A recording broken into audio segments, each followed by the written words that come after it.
ऐसा कर नहीं पाऊंगा। इन देवों की कृपा से मुझे तो यह नहीं लगता कि जीवन में शायद कुछ बुरा होता हो। यह बात मैं इसलिए कह रहा हूं कि यदि किसी की कुंडली में काल सर्प दोष हो तो कृपया हुए हनुमंत लाल और श्री भगवान भोलेनाथ का आवाहन करते रहें, नहीं तो कभी पूजा करा दें, कभी चले जाए नासिक, वहां उसकी पूजा करा दें। हमारा ज्योतिष बिल्कुल यदि उसको जानने वाला हो तो 100% ये खरा है, बिल्कुल 100%। क्योंकि राम जी के आने से पहले महर्षि वाल्मीकि जी ने पूरी रामायण बना के तैयार कर दी। राम जी तो बहुत बाद में आए, राम जी के आने से पहले वाल्मीकि रामायण में राम जी का जन्म हो गया। कृष्ण के आने से पहले गर्गाचार्य जी महाराज ने कृष्ण की पूरी लीला गर्ग संहिता में ज्योतिष के आधार के ऊपर पूरी लिख दी। कौन कहता है कि ज्योतिष गलत है? ज्योतिष देखने वाला हो तो यह देख के बता देगा कि फलाने वर्ष में इतने बज के इतने मिनट और इतने सेकंड पर आप दुनिया छोड़ के जाओगे।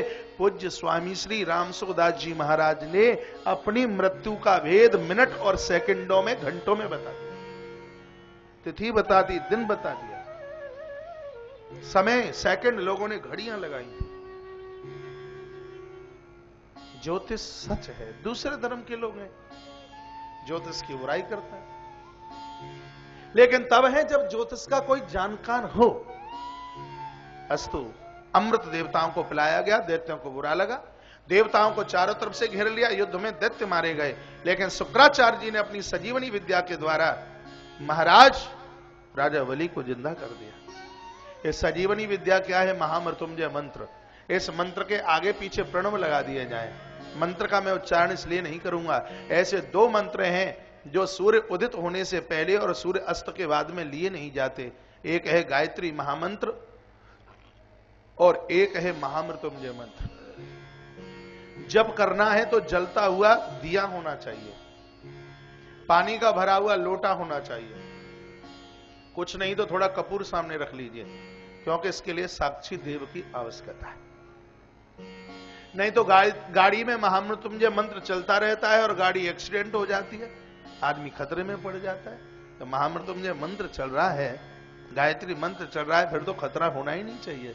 अरे इन मंत्रों की साधना के लिए थोड़ी शुचिता पवित्रता की आवश्यकता है। लोग कहते हैं इतना भजन करते हैं कुछ मिलता नहीं, ये मैं बात मानने को तैयार नहीं हूं। जप करने के लिए आसन चाहिए, जप करने के लिए माला चाहिए, जप करने के लिए पात्रता चाहिए, और जप करने के लिए काल समय चाहिए, और जप करने के लिए स्थान भी चाहिए। स्थान का फर्क पड़ता है, समय का फर्क पड़ता है, और फिर उस स्थिति में जब किया जाए उसका फल न मिले, ऐसा हो नहीं सकता।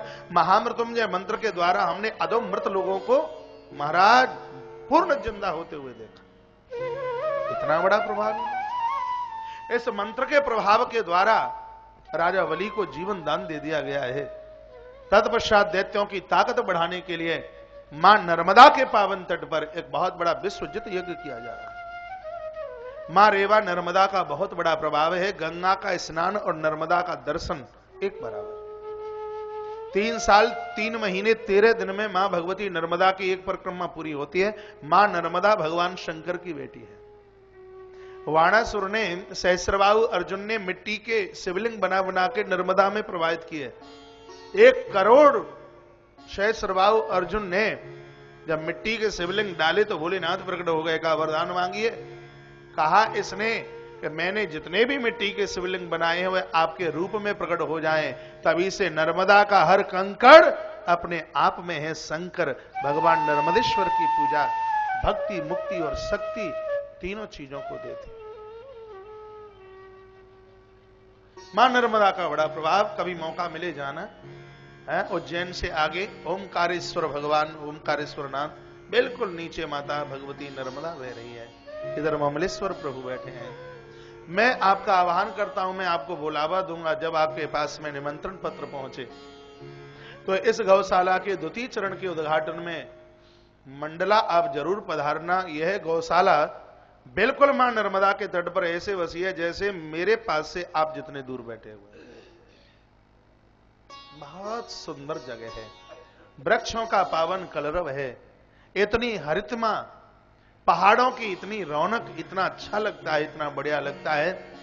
आपके पास संदेश पहुंचे तो आप जरूर मां भगवती नर्मदा के पावन तट पर इस तुलसी तपोवन गौशाला आप जरूर पधारना। बोली बांके बिहारी लाल की जय कृष्ण कन्हैया लाल की जय जय जय श्री राधे जय जय श्री राधे जय जय श्री राधे श्याम। मां भगवती रेवा नर्मदा के तट पर विश्वजित यज्ञ का आयोजन किया गया है दैत्यों की ताकत बढ़ाने के लिए। दैत्यों ने देवताओं का सब कुछ छीन लिया। देवता अपनी माता अदिति के पास रोए। माता ने एक पयोव्रत किया और उस पयोव्रत के माध्यम से आज आंगन में साक्षात भगवान प्रकट हो गए, जिनका नाम बोली वामन देव भगवान की जय। भगवान वामन पधारे और जब प्रभु वामन आए हैं आकाश से दुनिया फूलों की वृष्टि जय जयकारे की आवाज हो रही थी। गुरुदेव बृहस्पति जी महाराज ने यज्ञोपवीत संस्कार कराया। विधाता ब्रह्मा ने कमंडल और देवराज इंद्र ने छत्र दिया। माता सरस्वती ने चरण पादुका और स्वयं माता अदिति ने मेखला कौपीन लंगोटी फाड़ करके दे दिया। भगवान ने कहा मां क्यों बुलाया? मैया ने कहा कि ऐसे ऐसे दैत्यों ने तुम्हारे भाइयों का सब कुछ हरण कर लिया और अब तुम जाकर अपने भाइयों की संपत्ति को लेके आइए। भगवान वामन बोले मैया आयवे की देरू ना है भाई और तू भीख मांगे वो सिखावे का जे काम तो तुम्हें करना ही होगा। भगवान वामन आज वहां जा रहे हैं जहां राजा बलि मां रेवा के पावन तट पर एक बहुत बड़े यज्ञ का आयोजन कर रहा है। कथा में एक दिन में बोल रहा था यज्ञ वही विष्णु, यज्ञ साक्षात प्रभु का रूप है। आप यज्ञ करें और भगवान ना आवे ऐसा हो ही नहीं सकता। भले ही कोई निशाचर भी यज्ञ करता है, परमात्मा को वहां पहुंचना ही पड़ता है। बलि ने भगवान को बुलाया नहीं, यज्ञ कर रहा है, परमात्मा को आना ही पड़ेगा। भगवान चले हैं। जैसे ही प्रभु ने यज्ञ मंडपम में प्रवेश किया, यह राजा और रानी, राजा बलि और इनकी पत्नी विंध्यावली दोनों खड़े हुए। स्वागतम वो महाभाग ब्रह्म किम करवामते ब्रह्मर्षिणाम तपः साक्षात। तुमको तो ऐसा देख करके ऐसा लग रहा है कि स्वयं ब्रह्मत्व ही बपू यानी शरीर धारण करके साकार भाव से प्रकट हो गया। तुम्हें देख करके मुझे यह लग रहा है कि हे ब्राह्मण देव, मेरे पास जो कुछ है वह सब मैं तुम्हें दे दूं। आप हमसे कुछ मांग लीजिए, क्या चाहिए? आप सुने, जो समय निश्चित किया गया था वह तो पूरा हो गया। आप मन न लगाओगे तो मैं आरती करा दूंगा। आप ये भी नहीं कह सकते कि समय कम दिया है। जब कथा 8:45 बजे तक चल सकती है तो फिर वह कथा 7 बजे भी छूट सकती है। फिर तो कृष्ण जन्म कल ही होगा। आरती कराएं तो फिर आप एकाग्रचित भाव से बैठिए। इस बच्चे को नजर लग जाएगी, इसको बिठाइए। बोलिए बांके बिहारी लाल की जय। कृष्ण कन्हैया लाल की जय। जय जय श्री राधे जय जय श्री राधे जय जय। श्री राधे श्याम। भगवान को कहा गया कि मांग लीजिए। परमात्मा ने कहा कुछ नहीं चाहिए। बार बार आग्रह किया तो भगवान बोले राजन, यदि देना ही चाहते हो आइए। बड़ा सुंदर सा भाव है। तेरे द्वार खड़ा भगवान भगत भर दे अरे झोले। 4 पंक्तियां बड़ी सुंदर।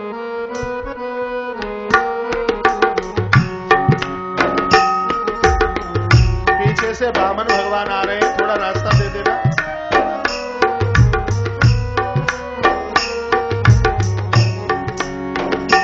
तेरे द्वार खड़ा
को व्यासपीठ तक आने का सौभाग्य प्राप्त हो रहा है, जिन्होंने तुलसी गुरुकुल विद्यापीठ एवं श्री तुलसी तपोवन गौशाला तथा ब्रज वसुंधरा वृक्षारोपण हेतु सहयोग प्रदान करने वाले समस्त वो भामाशाह अभी व्यासपीठ की तरफ पधारेंगे।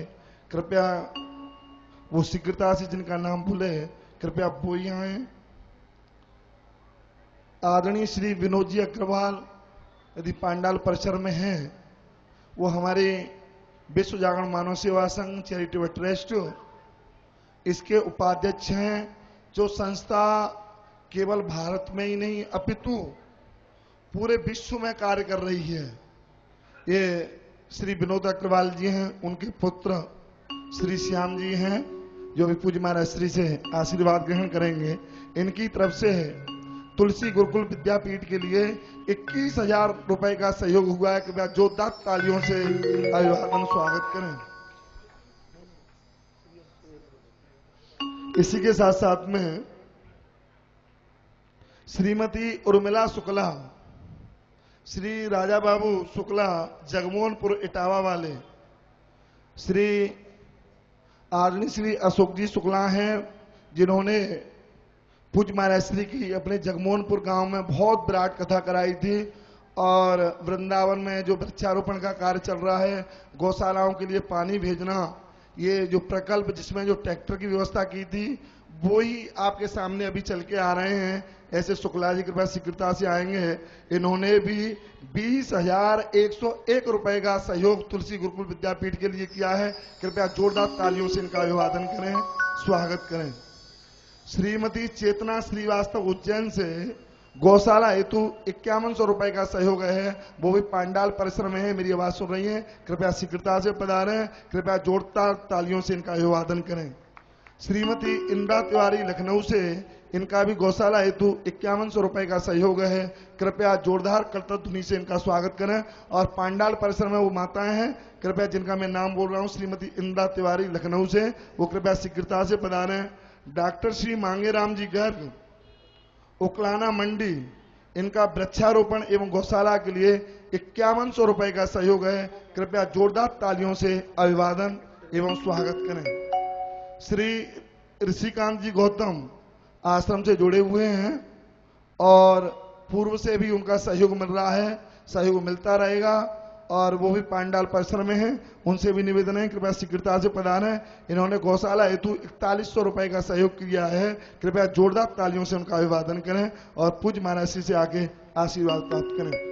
श्री कुलदीप सूद जी, श्रीमती नीना सूद द्वारका दिल्ली से, जिनका सुबह की कथा में पूज्य महाराज श्री परिचय दे रहे थे कि अभी कुछ ही समय पहले है, जिन्होंने 1 लाख रुपए का सहयोग और वृक्षारोपण एवं वहां जो तुलसी तपोवन गौशाला बन रही है उस निर्माण कार्य के लिए दिया था। तो कृपया जोरदार तालियों से इनका अभिवादन करें।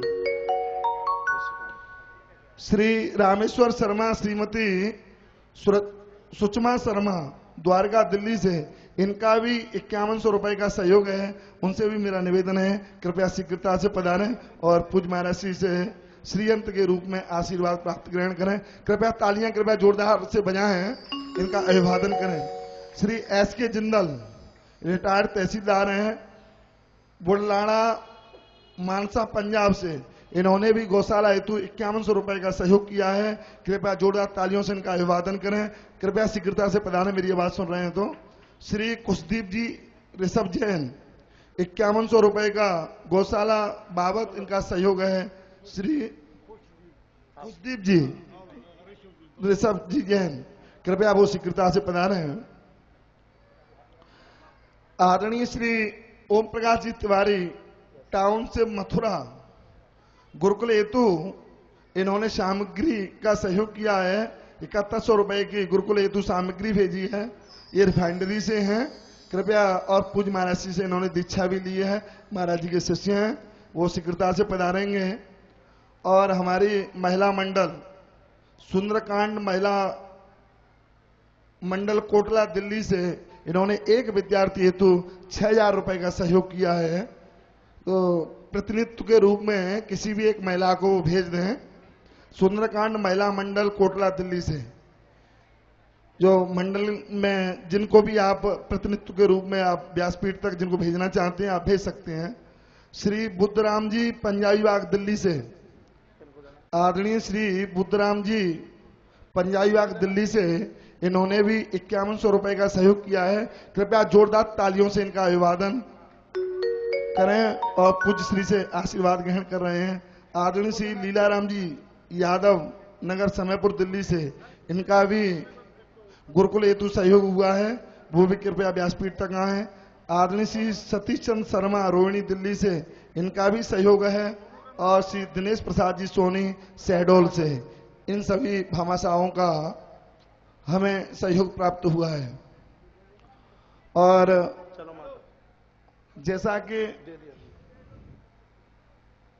संकेत हमारा है और कार्य आपका है। कल आपकी पांडाल परिसर में तो भगवान गोपाल की कथा आ ही रही है, भगवान का नाम गोविंद क्यों पढ़ा, और कल गोपाल अष्टमी भी है। तो जिनको भी गोदान करना है, गायों की सेवा करनी है, वो कृपया कार्यालय से संपर्क करें। कल उनका संकल्प यहाँ व्यासपीठ के द्वारा पूज्य श्री द्वारा होगा और कुछ लोगों के नाम हमारे पास आ चुके हैं, उनकी राशि भी जमा हो चुकी है। श्री जैसा कि वृक्षारोपण का कार्य पूज्य महाराज श्री द्वारा चल रहा है, आप किसी भी प्रकल्प में, इसी के साथ साथ में पूज्य महाराज श्री द्वारा धन्वंतरी औषधालय चलता है, चाहे आप दवाइयों के लिए सहयोग करना चाहें, चाहे आप गुरुकुल के लिए सहयोग करना चाहें, जो भी यथाशक्ति श्रद्धानुसार जिनसे जो भी सहयोग करना चाहते हैं वो आप सहयोग निश्चित रूप से करें। इसी के साथ साथ में वाणी को विराम, पूज्य श्री को प्रणाम। जय श्री कृष्ण, जय श्री राधे, जय जय।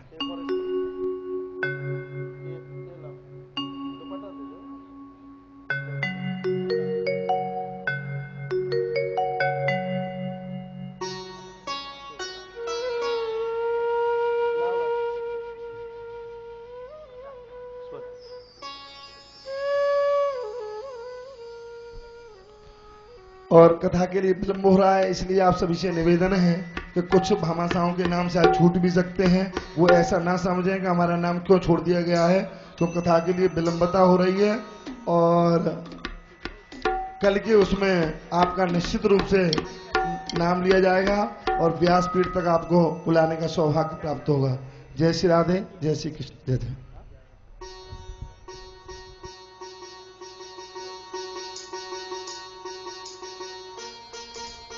आइए कथा की तरफ चलें। हेलो हेलो, रमाकांत माई।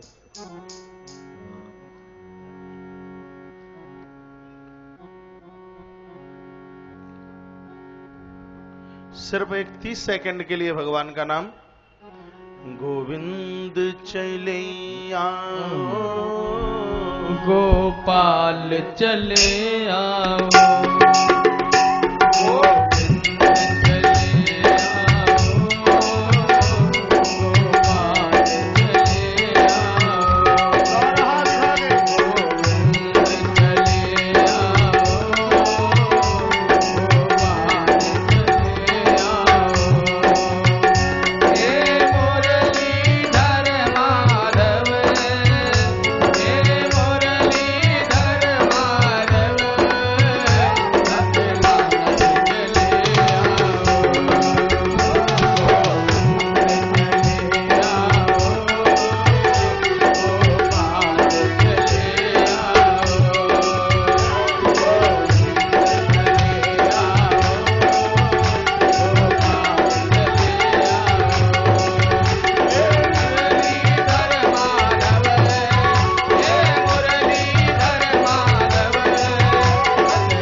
जय हो।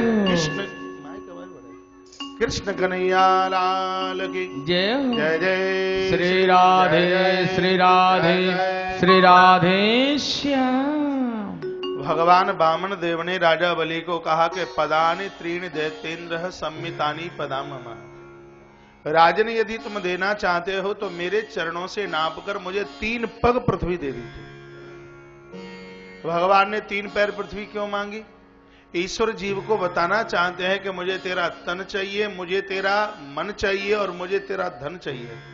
यह तीनों चीज तू मुझे दे देगा तो मैं तेरा चौकीदार बनने को तैयार हो जाऊंगा। इसलिए भगवान ने पदानि त्रीणि दैत्येन्द्र सम्मितानि पदा मम अपने चरण से नाप करके 3 पग पृथ्वी मांगी। राजा बलि मुस्कुराने लगा, कहा लगता है गरीब घर का बालक है, मांगना भी नहीं आया। 3 पैर पृथ्वी, वो भी आपके पांवों से। लगता है कि पांव इतना छोटा कि वृंदावन के बाजार में जा नंबर की जूती नहीं मिले। आप भूल गए हो, विचार कर मांग लो। प्रभु ने कहा बार बार मांगे याचक, ब्राह्मण नहीं मांगता। 3 पग पृथ्वी दे दीजिए। कहा दूंगा दूंगा दूंगा। आवाज शुक्राचार्य के कान तक पहुंची। मुड़ के देखा, कहा ये सभी विरोचन साक्षात। अरे विरोचन पुत्र क्या कर रहे हो? कहा गुरुजी दान दे रहा हूं। किसको? कहा इस ब्राह्मण को। कहा यह ब्राह्मण नहीं है तो भगवान विष्णु रव्य, यह त्रिलोकी का नाथ विष्णु है। तो यहां काय के लिए आया? कहा कश्यपादित्र जातो देवानाम कार्य साधक। यह कश्यप और अदिति के घर में प्रकट हुआ है देवताओं का काम बनाने के लिए। इसलिए मेरा निवेदन है कि 2 टांगों में सब नाप लेगा, तीसरा पाम देने को रहेगा नहीं। इसलिए भलाई इसी में ही है। राजा इसकी बातों में मत आ जाना। राजा बलि ने जो बात कही वह मेरे हृदय को छू गई। राजा बलि ने कहा गुरुदेव, कुछ समय पहले आ जाते होते आप तो आपकी बात मान लेता, लेकिन अब तो मैं आपकी बात इसलिए नहीं मानूंगा क्योंकि आपने यह कह दिया है कि भगवान विष्णु रव्य, यह त्रिलोकी का नाथ विष्णु है। गुरुदेव, क्या आपको यह नहीं पता कि संसार हाथ फैलाता है ईश्वर के सामने? आज परमात्मा मेरे सामने हाथ फैलाए खड़ा है। आज भी नहीं दूंगा तो वह मौका फिर मुझे कब मिलेगा? भगवान बोले गुरु और चेला दोनों क्या आपस में कानाफूसी कर रहे हैं? दे रहे हो, चला जाऊं। कहा ले लीजिए। कहा संकल्प कीजिए। का पानी का कुमंडल गुरुजी के पास है, वैसे ही ले लो। भगवान बोले बिना संकल्प के दक्षिणा पचाए वो मुश्किल। पानी को कमंडल हमारे पास, हाथ आगे करो। और जो ही प्रभु जल डालते हैं, लेकिन कमंडल की टोंटी में शुक्राचार्य जी, नली में शुक्राचार्य बैठे। अपने शिष्य की दौलत इतनी प्रिय लगी, प्रभु ने कहा अच्छा अच्छा ऐसी बात है। एक तिनका लिया और उस नली में डाला है। चेले की संपत्ति का तो संकल्प नहीं, लेकिन उससे पहले गुरुजी की एक आंख का संकल्प होगा। बहुत बार मैंने कहा, कोई देवे किसी को परेशानी हो गई, अरे भाई कोई बढ़िया काम करने के लिए जा रहा है, उसको कहिए तन से मन से, और आप पड़े तो धन से हम तुम्हारे साथ में हैं। संकल्प पूरा हुआ। भगवान ने कहा कहां से नापो? कहा 10 दिशा आपकी, जहां आपको बढ़िया लगे वहां से आप नापन कर लीजिए। भगवान ने कहा पहले तो लोग आवेश में बोल तो देते हैं, बाद में देते नहीं, इसलिए विचार कीजिए। कहा कि मेरे घर में जनानी की नहीं मर्दों की चलती है, अब नापिए तो सही, जहां से आपको बढ़िया लगे आप नापन कीजिए। इतना कहा तो भगवान वामन ने अपने आप को विराट रूप में प्रकट कर दिया। पद पाताल शीश अज धामा, जहां तक दिखाई दे भगवान ही नजर आए हैं। तब कहा भगवान यह तो आपकी कोई सत्यता नहीं है। मांग रहे थे तो बड़े छोटे, नापने का नंबर आया तो जहां तक निगाह जाती है वहां इंची टेप ही नजर आता है। प्रभु ने कहा जीवन का स्वभाव है उदार लोगों को देता हूं भाव के साथ, अहंकारी के जीवन में से लेता हूं उसको बजा बजा करके। तुझे संपत्ति का इतना अभिमान, पहले चरण में नीचे का, दूसरे चरण में ऊपर का। ब्रह्मा ने चरण धोए, वही चरणोदक समय आने पर गंगा के रूप में प्रकट हुआ। तीसरा चरण कहां रखा जाए? मुंह से आवाज ना निकली। कहा गरुड़ को नाग फांस में बांध दो, नाग फांस में पटक दिया। वह तो प्रहलाद जी आए और कहा मारिए मत, आखिर में तो मेरा वंशधर है।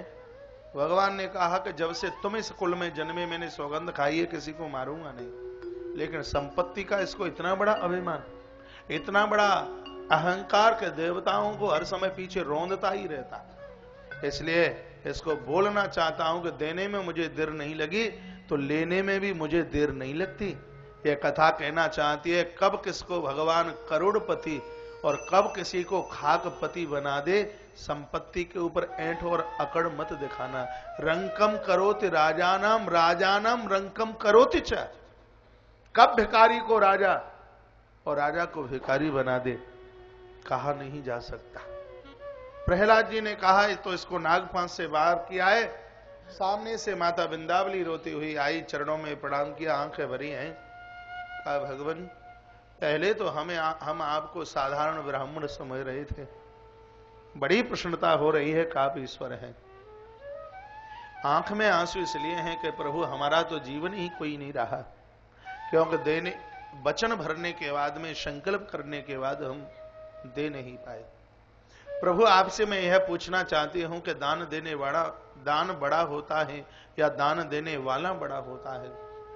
प्रभु ने कहा कि बेटी विंध्यावली जब देने वाले की इच्छा ही नहीं होगी तो वस्तु क्या करेगी, इसलिए दान से दान देने वाला बड़ा होता है।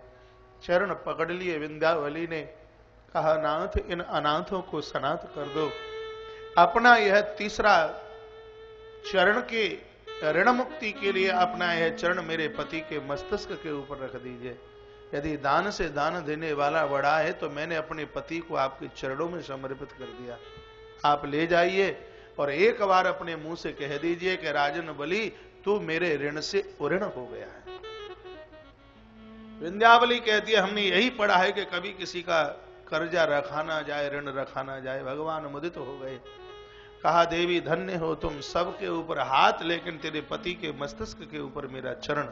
भगवान ने ऐसा ही किया और फिर कहा राजन हम एक चरण के तेरे ऋणी हैं, वह तू हमसे मांग ले, क्या चाहिए। राजा बलि रो पड़ा। राजा बलि ने कहा भगवान अभी तक यही समझ रहा था मैं कि आप सिर्फ देवताओं के हैं, मेरी तो आंख आज खुली है, आपने बड़ी कृपा की। भगवान मैं कुछ नहीं चाहता, ये कहा कुछ नहीं चाहता तो प्रभु ने अपनी तरफ से इसको सुतल लोक का राजा बना दिया और विश्वकर्मा के द्वारा ऐसे भवन का निर्माण कराया जिसमें 52 दरवाजे थे। कहा यहां शासन करो। प्रभु चलने लगे तो बलि ने पीछा किया, कहा भगवान अब जाना नहीं है, क्योंकि घर के दरवाजे तो बहुत हैं। जिसमें दरवाजे बहुत हों तो चोरों का खटका। आपके चरणों में प्रार्थना है, मांगे ये देते जाइए कि जिस दरवाजे से मैं बाहर निकलूं उस दरवाजे पर मुझे आपका दर्शन, और जिस दरवाजे से मैं अंदर प्रवेश करूं उस देहली पर मुझे दर्शन आपका ही होना चाहिए। बस मुझे मांगे यह दे दो। भगवान चौकीदारी राजा बलि की करने लगे। अपना सर्वस्व प्रभु के चरणों में हम समर्पित कर दें। परमात्मा अपना धाम छोड़कर भक्तों की चौकीदारी आकर के करता है और भगवान ने ऐसा किया। कथा का यह दूसरा भाव इसमें यह है, महाराज यह भवन शरीर का नाम है, दरवाजे इंद्रियों का नाम है। अपनी इन पवित्र इंद्रियों पर अपने भगवान को बिठा करके रखोगे तो मोह की मार से हमेशा के लिए बचे रहोगे। इसलिए हर इंद्रिय पर परमात्मा का नाम रखिए, जीवन सार्थक तब होगा। तत्पश्चात माता लक्ष्मी चल करके आई है। रक्षाबंधन का त्योहार था, हाथ में राखी बांधी है। दक्षिणा के रूप में मैया अपने पति को छुड़वा कर लेके चली गई। राजा को देने का अहंकार आया था, भगवान छोड़ के चले गए। कथा आपने बहुत बार यह सुनी। इस कथा का सार यह है कि परमात्मा के चरणों में खर्च करने पर कभी कमी नहीं आती। कमी तब आती है तब उसको व्यसनों के ऊपर खर्च किया जाए।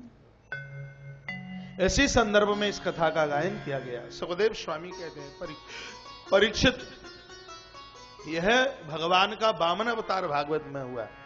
अग्रसर अवतार परमात्मा का होता है मत्स्य के रूप में। एक सत्यव्रत नाम के राजा हुए हैं, कृतमाला नाम की नदी पर स्नान करने के लिए गए। स्नान के बाद में हाथ में जल लेकर के वह सूर्य नारायण को अंजलि देने लगे। मत्स्य पुराण के अंतर्गत लिखा है कि आप नदियों में स्नान करने के लिए जाते हैं, स्नान के बाद में यदि सूर्य नारायण को आपने अंजलि नहीं दी तो उस स्नान का कोई महत्व नहीं होता। भगवान सूर्य तृप्त होते हैं उस अंजलि के द्वारा।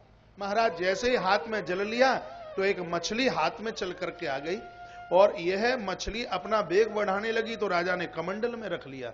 कमंडल में लेकर के घर पर पहुंचे तो और वेग बढ़ने लगा, महाराज कुंड में रख दिया। और जैसे ही कुंड में रखा है तो और उसका वेग बढ़ने लगा, तो पुनः ले जाकर के समुद्र में छोड़ दिया। और जैसे ही समुद्र में छोड़ा तो उस मछली में से स्वयं भगवान नारायण प्रकट हो गए।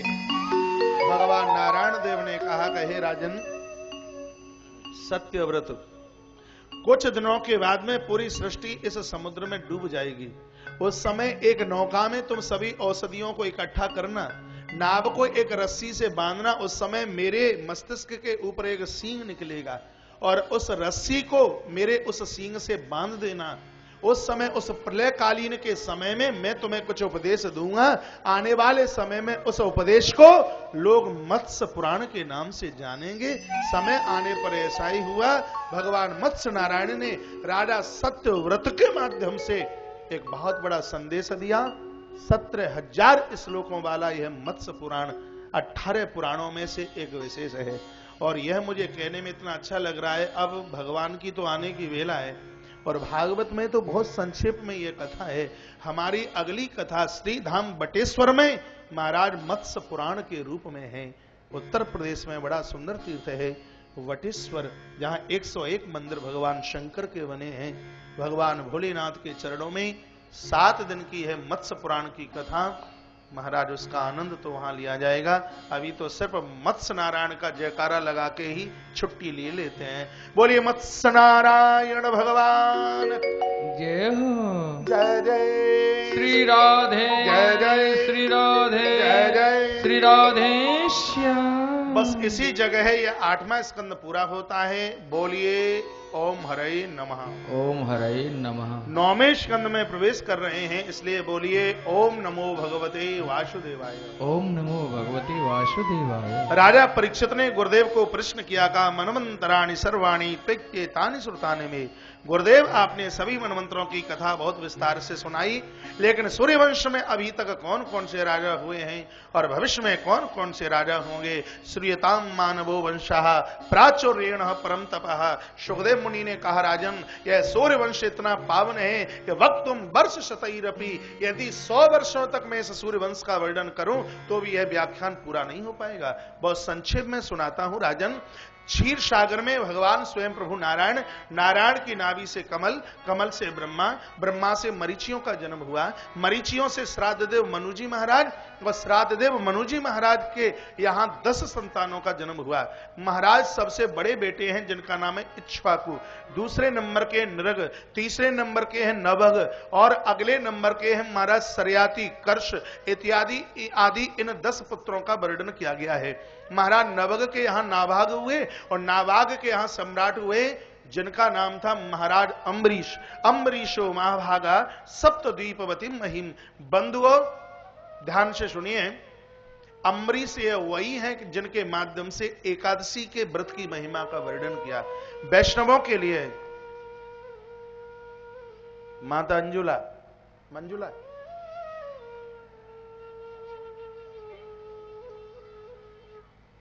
वैष्णवों के लिए एकादशी का व्रत करना जरूरी नहीं, परम जरूरी है। 3 दिन में है व्रत पूरा होता है।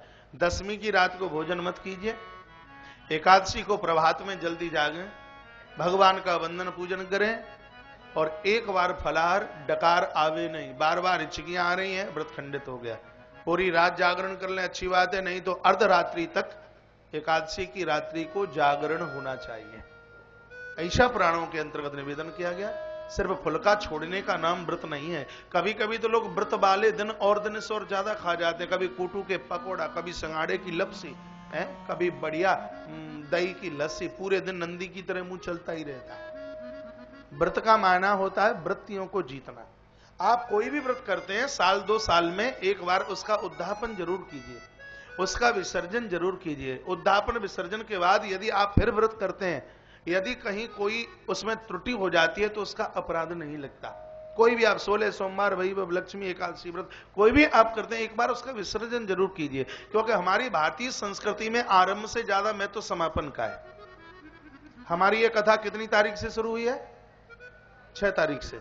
उसका महत्व था, लेकिन उससे भी ज्यादा महत्व 13 तारीख का होगा, क्योंकि उस समय इसका उद्यापन, इसका विसर्जन है। इसलिए हम फूल की माला मंदिर में लेके जाते हैं, उस समय वैल्यू है, लेकिन जब बिहारी जी के कंठ में जाकर के चढ़ जाए तो समझ लीजिए उसकी महिमा का वर्णन करने के लिए व्यक्ति के पास शब्द नहीं हो सकते। यहां विसर्जन का अतिशय महत्व है, समापन का अतिशय महत्व है। देखिए गणेश जी का उत्सव मनाया जाता है और जिस समय उसका विसर्जन किया जाता है, भीड़ देखिए, जगदम्बा का नवरात्रा का विसर्जन किया जाता है, उसकी आप भीड़ देखिए, तो आप कोई भी व्रत करते हैं उसका उद्यापन, उसका विसर्जन। बड़भागी है लोग 13 तारीख को जिनकी एकादशी की विसर्जनता उद्यापन श्री धाम वृंदावन में है। करोड़ों करोड़ों एकादशियों का पुण्य आपको मिलेगा। ये आपके इशारे और आपके मन से नहीं है, स्वयं गोविंद की कृपा है, तुलसी माता की कृपा, स्वयं भगवान प्रभु श्री बांके बिहारी जी महाराज की कृपा है। और यहां से मैं कह दूं, सुनिए, यदि आपकी एकादशी का उद्यापन श्री धाम वृंदावन में हो रहा है तो आपने एकादशी का व्रत निष्काम भाव से किया है, उसमें आपका किसी भी प्रकार का स्वार्थ नहीं था। यह प्रमाण है इस बात का। बहुत फल इसका, बहुत पुण्य। महात्मा अम्बरीशो महाभागा सप्तदीपवती महिम, 7 द्वीपों के ऊपर शासन करने वाले राजा अम्बरीश, जिन्होंने एकादशी का व्रत किया। महात्मा दुर्वासा ने आकर के परीक्षा ली और उस परीक्षा में महाराज अम्बरीश पास हुए। ऐसे अम्बरीश जी महाराज की कथा का वर्णन किया गया है। ज्येष्ठ बालक हैं श्राद्ध देव मनु जी महाराज के, जिनका नाम था इक्ष्वाकु। इक्ष्वाकु के वंश में 100 पुत्रों का जन्म हुआ। सबसे बड़े बेटे का नाम था बिक्षी। देखिए आप ध्यान नहीं दे रहे, सबसे बड़े बेटे का नाम था बिक्षी और सबसे छोटे का नाम था निमि। बिक्षी के वंश को आगे के लिए बढ़ाया गया तो आगे एक पुत्र का जन्म हुआ जिसका नाम था बाहुक। उनके 2 विवाह हुए।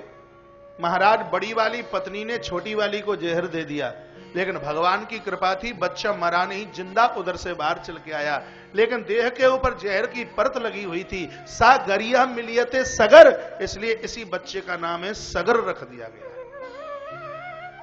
इन्हीं महाराज सगर ने एक बार समुद्र के तट पर एक विशालकाय यज्ञ किया और वह यज्ञ गुरुदेव बृहस्पति जी महाराज ने कराया। गुरुदेव वशिष्ठ उस समय उस यज्ञ में नहीं थे। कहा कि आप अपना कोई गुरु तो धारण कीजिए, यज्ञ तब पूरा होगा। उस समय इन्होंने समुद्र को अपना गुरु बनाया, इसलिए तभी से समुद्र का एक नाम और हो गया सागर। ये वही सगर है जिनके 2 विवाह हुए। एक पत्नी का नाम था केसनी और दूसरी का नाम था सुमति। केसनी की कोख से 60,000 पुत्रों का जन्म हुआ। अचम्मा लगता है कि 60,000 कैसे भय होंगे। वाल्मीकि रामायण पढ़ लेना, आश्चर्य मत करना। परमात्मा की लीला में कोई आश्चर्य नहीं, कोई अचंबा नहीं। सुमति ने एक पुत्र को जन्म दिया है जिसका नाम है असमंजस। महाराज सगर ने एक बहुत बड़ा यज्ञ किया, उसमें घोड़ा छोड़ा गया और उस अश्व को कपिल भगवान के दरवाजे पर महाराज उनकी कुटिया पर इंद्र के द्वारा बांध दिया गया। सगर के 60,000 पुत्र अपने उस घोड़े को खोजने के लिए चले हैं। महात्मा कपिल की कुटिया पर जब देखा है उस अश्व को, उल्टा पुल्टा एक साधु को कुछ कहा गया। भगवान कपिल देव मुनि की दृष्टि के द्वारा सगर के 60,000 पुत्र भस्मीभूत हो गए।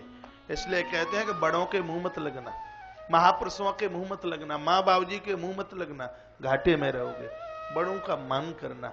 इन्होंने गलती की, महाराज मृत्यु से हाथ धोना पड़ा है। और इधर यज्ञ की पूर्णाहुति तब हो जब अश्व का पता लगे। तो सुमति का बेटा असमंजस बड़ा क्रूर है, महाराज इसको नगरी से बाहर कर दिया गया। उसका एक बेटा हुआ जिसका नाम था अंशुमान। अंशुमान अपने पुरखों की खोज में निकला। भगवान कपिल की कुटिया पर पहुंचना हुआ। चरण पकड़े अंशुमान ने। भगवान कपिल को कहा, यह घोड़ा कहां से आया, मेरे पुरखे कहां गए। भगवान कपिल ने कहा, तुम्हारे पुरखों ने मेरा अपमान किया, मेरी ज्योत के द्वारा जल करके वह राख हो गए। रो पड़े अंशुमान। राजा अंशुमान ने कहा, गुरुदेव कृपा कीजिए, मेरे पूर्वज जिंदे हो जाएं। भगवान कपिल देव ने कहा, राजन यदि आकाश से माता गंगा धरती पर आकर के प्रकट हो जाए तो तुम्हारे पूर्वज जीवित हो सकते हैं, अन्यथा मुश्किल। महाराज अंशुमान ने जिंदगी पर्यंत तप किया, अंशुमान तपस्ते पे गंगा नयन काम्या, लेकिन माता गंगा प्रकट नहीं हुई, इनका शरीर छूट गया। अंशुमान के पुत्र हुए दिलीप, पूरा जीवन निकल गया, लेकिन माता गंगा प्रकट नहीं हुई। दिलीप के बेटा हुए हैं भगीरथ। श्री भगीरथ जी महाराज तप में बैठे हैं, अर्ध यौवन निकला। महाराज आज आकाश में मां भगवती गंगा प्रकट हो गई। दर्श्यामास्तम देवी प्रसन्नाम वरदास्त में मां गंगा ने कहा, भगीरथ बेटा बरम ही वरदान मांगिए, क्या चाहते हो? भगीरथ ने हाथ जोड़ करके कहा, हे मां आप पृथ्वी पर उतर के आ जाइए, मेरे पुरखों का उद्धार कर दीजिए। मैया ने कहा, बेटा मैं तो पृथ्वी पर आ जाती, लेकिन कोपि धार्यति बेगम, मेरे बेग को धारण कौन करेगा? यदि मेरा बेग धारण नहीं हुआ तो पतंत्या में महीतले, मैं धरती चीर करके रसातल की तरफ चली जाऊंगी। कहा मां रुकिए, मैं थोड़ा गुरुजी को पूछ करके आता हूं। ध्यान से सुनना, गंगा नाम भक्ति का है, भक्ति को कैसे धारण किया जा सकता है यह तो कोई संत और गुरु ही बता पाएगा। कपिल मुनि को पूछा गया, कहा शंकर की आराधना करो, ये वही कर सकते हैं। भोलेनाथ का आह्वान किया, भगवान शंकर प्रकट हो गए। कहा भगीरथ वरदान मांगो। भगीरथ ने कहा, प्रभु मां गंगा को धारण कर लीजिए। कहा बिल्कुल। अलकापुरी की पहाड़ियों पर भगवान शंकर अपनी जटाओं को खोल करके खड़े हो गए। किल किल किल की आवाज करते हुए ब्रह्मा के कमंडलू से मां किलकार भरती हुई भगवान शंकर की जटाओं में आकर के गिरी। नाम हुआ, बोलिए जटा शंकरी महारानी की जय हो। ब्रह्मा के कमंडल से गंगा शंकर की जटा में गिरी, नाम जटा शंकरी हुआ। बहुत समय व्यतीत हो गया, भोलेनाथ गंगा को बाहर न निकालें। तो भगीरथ ने कहा, बाबा मुझे पूर्वजों का उद्धार कराना है, माता गंगा को तू बाहर निकालिए। कहा इस गंगा से मुझे बड़ी शांति तसल्ली मिली है, इसको मैं निकालने वाला नहीं। भगीरथ ने कहा, त्याई शांति के कार्य हमारी 3 पीढ़ी पधार गई होंगी, बात न बनाओ, मां गंगा को बाहर निकाल दीजिए। कहा भगीरथ गंगा को अहंकार था, मेरे बेग को कौन धारण करेगा, इसलिए इसको पूछना चाहता हूं तेरे अंदर कितना बेग है। कहा भगीरथ ने कहा, प्रभु ये तो तुम दोनों की आपस की लड़ाई है, बाद में लड़ते रहना, मुझे तो अपने पूर्वजों का उद्धार करना है। भगवान शंकर ने अपनी जटाओं को निचोड़ा, किल किल की आवाज करती हुई नर नारायण को चीरती हुई माता गंगा भद्रकाश्रम में चल करके आई है। आगे आगे भगीरथ, पीछे मां गंगा। रास्ते में एक महात्मा ने गंगा को उठा करके ही पी लिया। पीछे मुड़ के देखा तो गंगा नहीं। भगीरथ ने पूछा, गुरुजी गंगा कहां गई? गुरुजी ने कहा, हमें प्यास लगी थी तासो हम गंगाएं पी गए। अगस्त को प्यास लगी तो समुद्र पी गए, और इन महात्मा जहनु को प्यास लगी तो गंगा जी को उठाई के पी गए। भगीरथ ने कहा, त्याई प्यास बुझावे के कारण तप हमने ना करो, हमारी गंगा मैया बाहर निकाल दो। अब जहनु संत ने विचार किया, मुंह से मां गंगा को बाहर निकालूंगा, मां पवित्र हो जाएगी, क्या करूं? उसी समय महात्मा जहनु ने अपनी जंगा को फाड़कर गंगा को बाहर निकाला। मां गंगा का एक और नवीन नाम हुआ, क्या? बोलिए जहानवी महारानी की जय। उस समय माता गंगा का नाम जहानवी हुआ। महाराज वही माता गंगा सगर के 60,000 पुत्रों से जाकर के स्पर्श हुआ। सगर के 60,000 पुत्र खड़े हो गए और गंगा मैया गंगा सागर में जाकर के गिरी है। तब से इस स्थान का महत्व और अपने आप में बहुत भारी बढ़ गया। ऐसे भगीरथ जी महाराज, जरूरी नहीं कि घर में 4-6 बेटे हों, एक बहुत है, वह भगीरथ जैसा हो जिसने अपने पूर्वजों का तारण कर दिया। ऐसे ही भगीरथ के वंश में आगे चल करके हरित, उनके वंश में चंप, और उनके यहाँ बेटा हुआ त्रिदस्यु, उनके यहाँ पुत्र हुआ त्रिशंकु, उनके यहाँ पुत्र हुए महाराज हरिश्चंद्र, हरिश्चंद्र के यहाँ बेटा हुआ जिनका नाम रोहित, रोहित के यहाँ बेटा हुआ आगे चल के जिसका नाम है अस्मक, अस्मक के यहाँ पुत्र हुआ मूलक, मूलक के यहाँ पुत्र हुआ एडबिड, एडबिड के यहाँ बेटा हुआ विश्वसह, विश्वसह के यहाँ पुत्र हुआ चंद्र, चंद्र के यहाँ पुत्र हुआ दशरथ। यह राम जी वाले दशरथ नहीं, ये 9 पीढ़ी पहले हुए हैं। उनके यहाँ पुत्र हुआ खटवांग, खटवांग के यहाँ बेटा हुआ दीर्घबाहु, दीर्घबाहु के यहाँ पुत्र हुआ पृथुश्रवा, पृथुश्रवा के यहाँ पुत्र हुए रघु, रघु के यहाँ पुत्र हुए अज, और अज के यहाँ बेटा हुए महाराज दशरथो भवेत, महाराज दशरथ। और दशरथ के यहाँ रामो लक्ष्मणो भरतो शत्रुघ्नः, इनके यहाँ 4 पुत्रों का जन्म हुआ। सुखदेव स्वामी कहते हैं, परीक्षित श्रीमद् भागवत में बहुत संक्षेप में मैं तुम्हें प्रभु राम की कथा सुनाऊंगा। 1.5 अध्याय में पूरे राम जी के चरित्र का वर्णन किया है। 9 दिन में राम जी की कथा पूरी नहीं होती। तो एक 5 मिनट में राम जी की कथा कैसे पूरी होगी। हमारे मुंह से आपने, बहुत लोगों ने राम कथा का गायन सुना होगा, पंडाल में बैठकर नहीं तो टेलीविजनों के माध्यम से राम कथा जरूर सुनी होगी। एक बार हाथ उठा के जरूर बताना आप में ऐसे कितने महापुरुष हैं जिन्होंने हमारी राम कथा सुनी हो। बहुत बहुत धन्यवाद, हाथ नीचे कीजिए। राम जैसा पुत्र, राम जैसा भाई, दशरथ जैसा पिता, कौशल्या जैसी मां, जानकी जैसी पत्नी, वशिष्ठ जैसे गुरु, अयोध्या जैसा राज्य और रावण जैसा दुश्मन इस धरती पर नहीं होगा। रामायण के 7 कांड जीवन में उतारने के लायक हैं। समय ने बहुत दौड़ लगाई है, इसलिए मैं यही कहूंगा कि राम कथा सुनने से जीवन सुधरता है और भागवत कथा सुनने से मृत्यु सुधरती है। जिनको अपनी मौत सुधारनी हो, कृष्ण की कथा को ढंग से समझना हो, ऐसे लोगों को पहले राम कथा पढ़नी चाहिए, राम कथा समझनी चाहिए।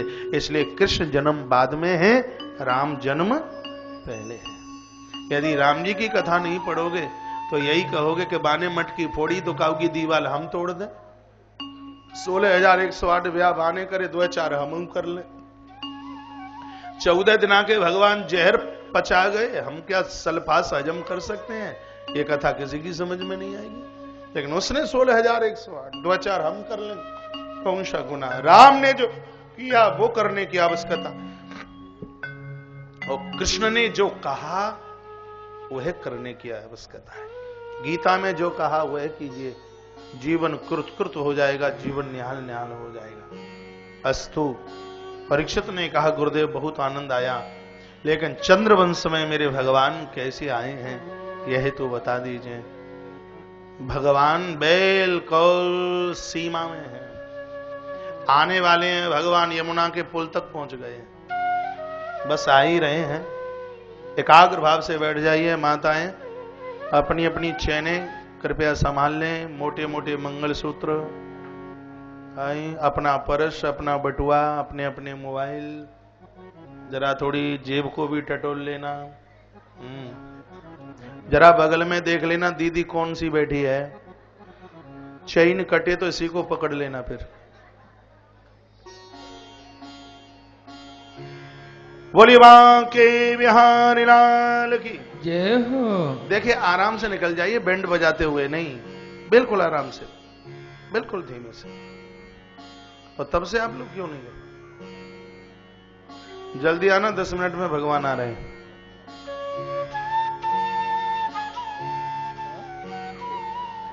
हाँ, ये भगवान लेने जा रहे हैं। साहब देव की यशोदाएं।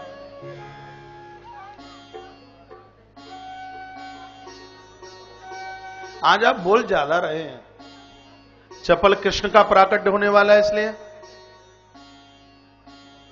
बोली बांके बिहारी लाल जय हो। कृष्ण कन्हैया लाल की जय हो। जय जय श्री राधे जय जय श्री राधे जय जय श्री राधे श्याम। चलो आराम से बैठे रहिए, 8 बजे तक आरती करा देंगे।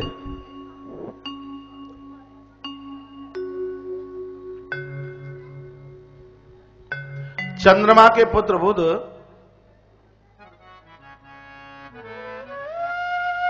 बुध के पुत्र क्या हुआ? क्या हुआ? ये बोल रहे हैं 8 तो बज गए। बज गए, चलो कोई बात नहीं। आगे देखिए, बुध के पुत्र पुरुरवा, पुरुरवा के वंश में नहुस जैसे राजा हुए हैं, और इन्हीं के वंश में आगे माता, इन्हीं के वंश में आगे यदु, अनु, द्रुहु, पुरु और तुर्वसु, इन 5 संतानों का जन्म हुआ। पुरु के वंश में आगे चलकर के राजा प्रतीप, उनके वंश में आगे चलकर के राजा हुए शांतनु। शांतनु ने माता गंगा के माध्यम से पिता में भीष्म को प्रकट किया। एक दूसरा विवाह हुआ रानी सत्यवती के साथ, ये वही माता सत्यवती है जिसने कभी महात्मा पराशर के माध्यम से भगवान वेदव्यास जी को प्रकट किया। लेकिन जब शांतनु के साथ में विवाह हुआ तो 2 पुत्रों का जन्म हुआ, चित्रांगद और विचित्र वीर्य। इन दोनों बालकों का विवाह काशीराज की बेटी अंबा अंबालिका के साथ हुआ। दहेज में एक दासी आई है। स्थिति यह हुई कि हस्तिनापुर में कोई पुत्र तो हुआ नहीं, उससे पहले इन दोनों भाइयों की मौत हो गई। वंश निर्वंश होने की कगार पर था। उस समय माता सत्यवती भीष्म बाबा के पास रोई, कहा आप विवाह कर लीजिए। तो भीष्म ने कहा कि बाण छोड़ा हुआ धनुष का वापस नहीं आता। संयमी लोगों के मुंह से कई हुई वाणी झुठलाई नहीं जाती। पूर्व पश्चिम, सूर्य पूर्व से नहीं पश्चिम से उग सकता है। अंधकार दोपहर के सूर्य का भक्षण कर सकता है। अगस्त महात्मा गाय के खुर भरे पानी में डूब सकते हैं। मच्छर की फूंक से सुमेरु पर्वत उड़ सकता है। यह सब संभव हो सकता है, लेकिन भीष्म जैसा संयमी अपनी बात से मुड़ जाए, यह कभी हो नहीं सकता। माता सत्यवती वेद व्यास के पास पहुंची है। व्यास जी को पूरी बात कही। माता से वेद व्यास बोले, मां मैं अनुष्ठान में बैठा हूं, यदि तू जबरदस्ती मुझसे करेगी तो उसका परिणाम ठीक से नहीं निकलेगा। मेरा अनुष्ठान पूरा होने दे, हस्तिनापुर का वंश चलेगा। लेकिन माता ने बात मानी नहीं। माता बहुत बुरा हुआ। तेरी पुत्र वधू सामने से निकली तो सही, 2 माताएं सो रही हैं, लुढ़क ना जाए नीचे, आसन लगा के बैठो।